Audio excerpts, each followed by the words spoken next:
Module 1. The sector. Who pays, who decides, who delivers. This module covers the structure of the sector in one chain, the 4 families of funders, and the vocabulary used in every document you will read. Development finance has 4 origins, and they behave differently. First, taxpayers in provider countries. Government budgets fund bilateral aid agencies and pay into the concessional windows of the multilateral banks and the United Nations system. This money can be given as grants because it does not have to be repaid to anyone. Second, capital markets. The multilateral development banks are borrowers before they are lenders. They raise money by issuing bonds. Backed by the capital their member governments have subscribed and lend on the proceeds. This is why the banks lend rather than grant on their main windows. They have their own bondholders to repay. Third, reflows and retained earnings.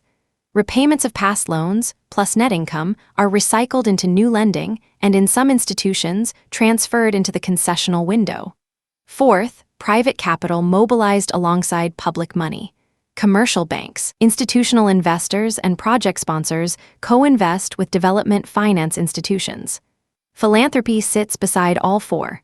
Large private foundations fund programs directly and shape sector priorities. Official development assistance is a statistical definition, not a synonym for aid. The OECD Development Assistance Committee defines it as flows provided by official agencies, with the economic development and welfare of eligible developing countries as the main objective, on concessional terms. Since 2018, the headline measure is grant equivalent, not cash flow. A loan counts as ODA only for the value of its concessionality, and only if its grant element clears a threshold that varies by the recipient's income group. Flows that fail the concessionality or purpose test are reported as other official flows. Export credits, most commercial terms lending, and military assistance are not ODA providers outside the committee. China, India, Turkey, Saudi Arabia, the United Arab Emirates, Brazil, Qatar, Kuwait do not report on these rules, and much of what they provide would not qualify if they did. Their finance is real and often large. It is simply measured differently, which is why donor rankings vary depending on the source. Everyone who finances development sits in one of 4 families. Multilateral development banks are owned by many member governments, financed by subscribed capital and bond issuance, and lend mainly to sovereign borrowers. They are modules 2, 3, and 4. Bilateral agencies and development finance institutions spend one country's money, in its own name, carrying that country's foreign policy and commercial interests. That is Module 5. The United Nations system is a federation of specialized agencies, funds, and programs funded largely by voluntary contributions, working mostly through grants and direct implementation. And vertical funds are global pots organized around a single problem: climate, AIDS, tuberculosis and malaria, vaccines, education, pandemic preparedness, rather than around a country or a region. Those 2 are Module 6. Now the part that decides your working life. On most bank-financed work, the funder is not your client. The borrower is the sovereign, the national government, contracting through the Ministry of Finance. The government designates an executing agency, the ministry, utility, or authority that owns the project. Inside or beside it sits a project implementation unit, the dedicated team that runs procurement, manages disbursement, and signs and pays consultant contracts. The bank sets the rules, approves the procurement, supervises, and reviews deliverables. The executing agency hires you, instructs you, and pays you. Both matter, and they are not the same relationship. There are 2 other routes.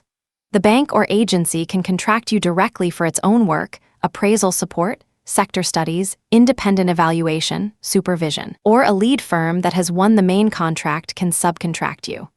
Establishing which of the 3 routes you are on is the first thing to do on any assignment, because it determines who signs, who instructs, who approves, and who pays. 5 words you will see in every document: sovereign lending, lending to a government against the state's promise to repay; non-sovereign lending, lending to a company, utility, or project without a state guarantee; executing agency, the government body responsible for carrying out the project; concessionality, how far the financing terms are more favorable than market terms; and disbursement, money actually paid out as opposed to committed.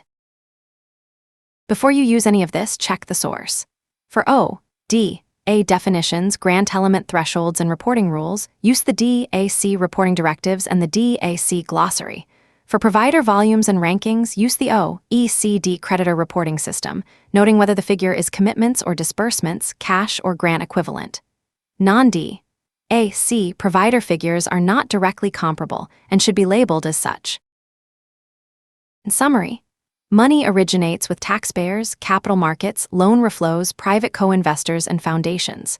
It reaches developing countries through 4 families of funder: multilateral banks, bilateral agencies, the United Nations system, and vertical funds. It lands with a recipient government, which delegates to an executing agency and a project implementation unit. Consultants are hired by that agency, by the funder directly, or by a lead firm. Next, the World Bank Group and how a multilateral development bank is financed.